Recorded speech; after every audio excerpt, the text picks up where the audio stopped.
we've seen a lot of news recently that suggests that the hydrological cycle is completely in overdrive, with droughts and floods happening everywhere, with little to no warning, and really spreading across spatial and temporal scales that we've not seen and experienced before. Therefore, the hydrological community in recent years have looked into creating regional and global harmonized databases of important parameters to help improve prediction capabilities.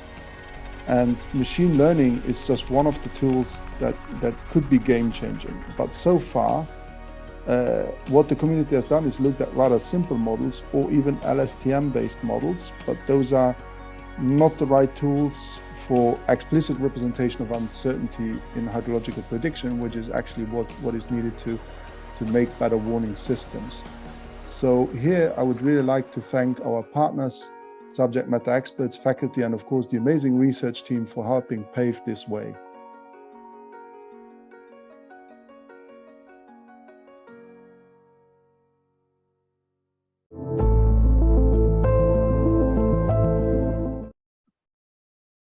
Good morning, everyone. I'm Omer, and I would like to welcome you to our final presentation of river flood predictions. We are the hydrological models team, and let me first introduce you to our team members.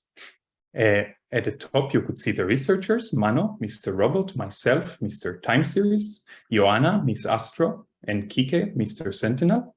And at the bottom, you could see our team leads: Dietmar, Mr. Geoinformation, Guy, Mr. Flood, and Piotr, Mr. ML. So let's start with some footage. You could see here a river flood in Kohistan, Pakistan, approximately 2 weeks ago.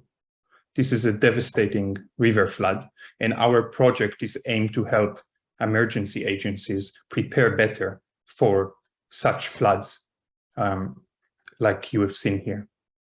This specific flood has left hundreds of people homeless, without access to food, and without clean water to drink. And you might want to calm yourself down and say, this would not happen to me, to you, to us, but this is happening all over the world. So in this video, you could see the red spots over the world map. These red spots coming up on your screen are river floods happening everywhere. And these are becoming more intense and more frequent in many areas of the world due to climate change. And for this reason, it is time for us to act now. So why now? Well, there is the urgency, as I just mentioned, from the exacerbation of severity of events due to climate change. But there's also a new opportunity now. The opportunity is a newly published data set, a global data set for river floods. It's called Caravans. This is not our data set, but this allows us and other teams around the world to access and do analysis and modeling to help better handle flood predictions. This Caravan dataset includes meteorological forcings, for example, precipitation, temperature, catchment attributes, for example, elevation, slope, climatic indices, for example, which climate zone does the river is situated in, and hydrological signatures such as basin areas. So the urgency, together with the opportunity, brings us to a point where we can start actually produce things to help emergency agencies prepare better for such floods. And with that, I would like to pass to Joanna. Thank you, Omer, for the powerful introduction. And now I will walk us through the problem definitions for our regional flood prediction model and the global flood prediction framework we have developed. So let's start with the motivation for a regional flood prediction model. The main The main question we investigate is how can we use machine learning and caravans, the dataset that Omer just presented. How can we use machine learning and caravans, the dataset that Omer just showed, to predict, to better predict river flood events? And what do we mean by better predictions? We mean that we need to be able to predict river flood events as many days in advance as possible, and we also need more accurate predictions. So why do we need days ahead predictions? Let's take a look at what happens when an extreme flood event occurs. The disaster charter is activated onset of the flood event, and then it can take 12 to 48 hours to deploy emergency response teams worldwide. During this time, flood maps are generated using satellite data and are provided to the teams to facilitate mitigation. However, note that the satellite data is available in a coarser temporal resolution, making it difficult to render the development of the flood extent as it happens. For this reason, it would be really beneficial to have confident predictions in advance, telling us whether a river flood event will occur and how severe it could potentially be. These predictions would be crucial to first responders who can be standby in high-risk areas and provided with more helpful information prior to their dispatchment. So what is our problem definition? Let's use a simple example here. Let's assume that my house is located in a basin and there is a river running nearby. And it's Friday afternoon currently, and we would like to know whether a flood event is possible during the weekend. So what do? We collect some data, some weather data, as well as catchment and hydrological information for this basin. And we collect this data, let's say, since the beginning of the week. So every day, Monday through Friday. And we predict for the weekend the following three. First, what is the daily mean stream flow? Second, do the stream flow values mean a flood event is about to occur? And three, in the case of a flood event, how severe is it going to be? Note also that uncertainty quantification is crucial in our problem definition, as the further ahead we try to predict, the more uncertain our predictions become due to the time series cumulative error. So we are currently working towards incorporating uncertainty quantification in our current results. So I already mentioned the need for accurate days ahead predictions. Now it would be really meaningful if we can also extend these regional model predictions to basins around the world, outside the regions that are currently documented in caravans. Caravans currently represents a limited number of regions around the world, even though US, Brazil, Australia are large countries that provide us with high variability of catchment and climatic profiles. So in the regional model that uses caravans, we have available some dynamic variables that mostly comprise of meteorological forcings and hydrological signatures. The remaining attributes are assumed to be temporally invariant and include catchment attributes and climatic indices. Therefore, to generalize predictions to a global scale, we propose a framework based on which we replace the historical meteorological forcings available in caravans with data available on a global scale. The dynamic attributes then include reanalysis weather data available from ERA 5.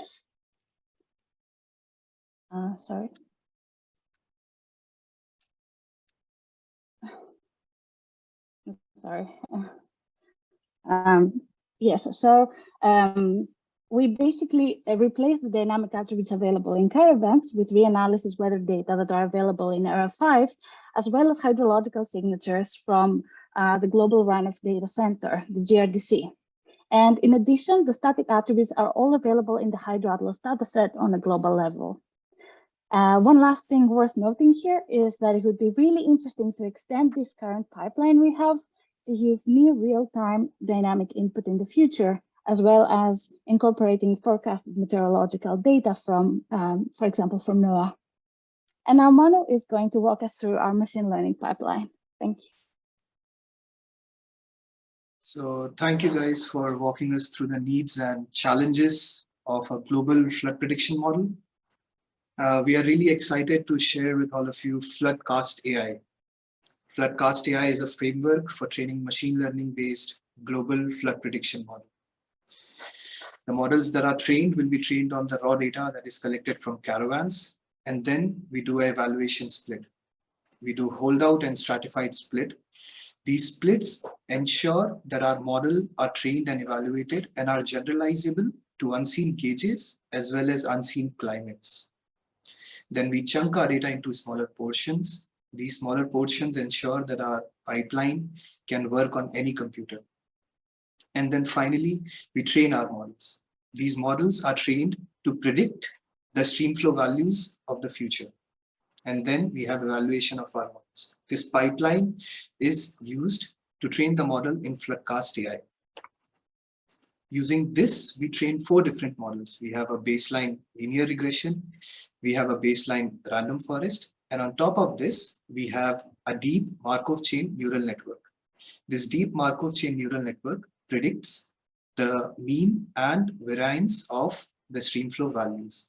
This helps in quantification of uncertainty that Yuna was talking about. Then we finally propose a 2-path LSTM. This 2-path LSTM keeps the static variables and dynamic variables separately and uses a decoder encoder and LSTM model for the time series values and a simple neural network for the static values. Using these 4 models, we make the predictions for streamflow for 3 days ahead. And these are the results for the 2-path LSTM. For 0 day ahead, for today, for Friday, we are perfect. We estimate the peaks accurately. The blue lines are the observed values and the orange lines are the predicted values. Then we get similar results in 1 day ahead and 2 day ahead as well. For 3 day ahead, our models are accurately able to estimate when the streamflow is going to peak. These peaks represent the floods. These floods can be estimated 3 days ahead and a disaster response can be activated. And then finally, we compare our models. This comparison results, we see that the 2-path LSTM outperform all the models that we have. In the left-hand side, we have the RMSE values for all the models, and these are less than 2 millimeter per day, which is very less. Then on the right-hand side, we have the recall values. These mean that out of the true floods, how many are correctly identified. The models that we have trained in Floodcast AI are able to predict approximately 50% of the flood 3 days ahead. Based on these analyses, we see that Floodcast AI has a huge potential for making a global flood prediction model. And now I would like to hand over to Kiki. Thank you guys for the great presentation. Well, you saw the evaluation that we did in our caravans test set with the holdout and stratified splits, but we also wanted to evaluate the spatial generalizability of our models in unseen gauges, in gauges outside the caravans dataset, and in the locations where we would like to actually predict well. And for that, we extended the caravans dataset with 195 locations selected across Africa and Asia. And for those, we collected the streamflow data and also the inputs that our models use. And we ran the Markov chain neural network model. And for the whole dataset, we get an error, a root mean square error of 3.62 millimeters per day, which is a bit higher than the error that we get in the caravans test set, but it's still really good, considering that all these points are really far from all the training samples that our models have seen. And also, if you look at this 3 day ahead prediction, you can see that the predicted streamflow actually is really, really accurate. So we can claim that our models are generalizing well to these unseen gauges in outside caravan. So now you saw our predictive results, but how does this translate into the real world? So who benefits from it and how? And what you are seeing here is a simulation generated by NVIDIA Omniverse from a flood event occurred in South Africa recently, like this year. And you see that the idea is that the precipitation was falling into this basin. And and the river levels increased, making the banks overflow, and the water went into the floodplain where there are these human settlements causing damage. So what we can do now with our model is, and this is work in progress, is to use the outputs of our models to generate realistic simulations. You can see here how the river flow is going back to normal. We can use the outputs of our models to generate realistic flood extent simulations, and use that to warn the local authorities and emergency response in charge of that area to have better mitigation and response of the events. And lastly, to summarize our project contributions, here we're presenting the first benchmark of caravans for global applications and concretely for river flood prediction. We are presenting Floodcast AI, which is a pipeline and models to predict if a river is going to flood in the next 3 days, and also the magnitude of this flood. And because we have used global available data, and also we have carefully checked that our models are spatially generalizable, we can use these models to predict anywhere in the world, and we have shown that by predicting in locations in Africa and Asia. And lastly, because we have tackled these two, which are key requirements of emergency response, which are the 3 days ahead prediction and also the spatial generalizability, we can now work on deploying our models in an operational framework that actually helps to improve the current response against flood events. And we are really, really excited about this. And as a closing remarks, we would like to thank everyone that contributed to make these results possible. And also say that the framework will be openly available. So we would like to invite everyone to collaborate with us. And we are really excited to see what the future will bring for Floodcast AI. And thank you everyone for watching. Thank you so much, Kike and the Hydrological team. That was an amazing presentation. Just while the aerosols team are setting up, I'd like to go over and talk to some of our faculty. So I'd like to welcome Paula Harder, Dietmar Backes, and Cara Lam, who have been working on FDL for a number of years now, and who are faculty, that is mentors and team leads for some of our teams. Welcome. So you're all veterans of FDL now. How do you think the teams are feeling at this point in their journey? And I know the showcase is where they present the results, but often there's a lot more work to be done in order to get to the final paper and the final system. Who would like to take that first? Maybe Paula. Yeah. So yeah, thanks for that question. As I've been there myself before, I think this is a very exciting part of FDL. So I think the researchers feeling, it's like a mixture of excited, proud, and a little tired, because those 8 weeks been very hard work. So it's a moment to look back and feel great about what they achieved, but also afterwards to wrap things up, start a publication, polish the code.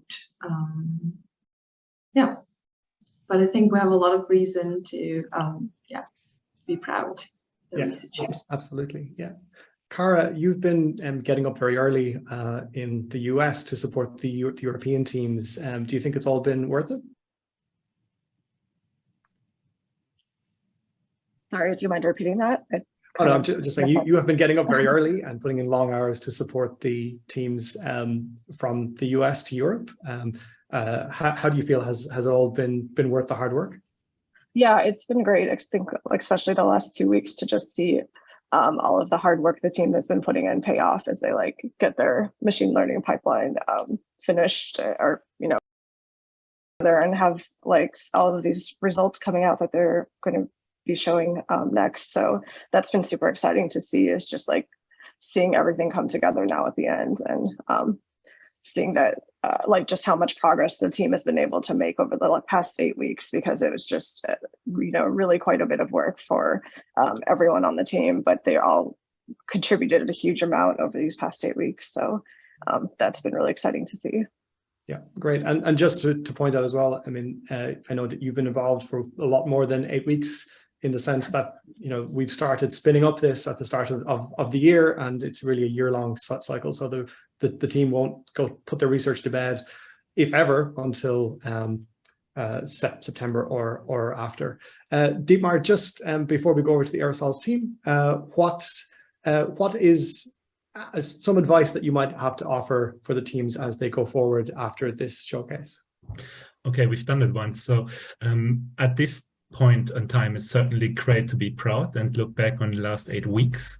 But what people actually realize, we just started the action, and what's coming can be rather great, building into operational system and, of course, great publications. Being injected in the scheme a little bit late, so I didn't have that much preparation time and that much involvement as, for example, Kara did. I was always admired her for getting up at 3 o'clock in the morning to be around. But all the three of us have been through the researcher stage and have seen projects executed in the end and published, and to the case that published result has been achieved. And here, I think, is the advice to the teams that this will be an interesting journey which continues far later than this August or September. So we are looking forward to meet the guys in September in Oxford. Fantastic. Thank you all.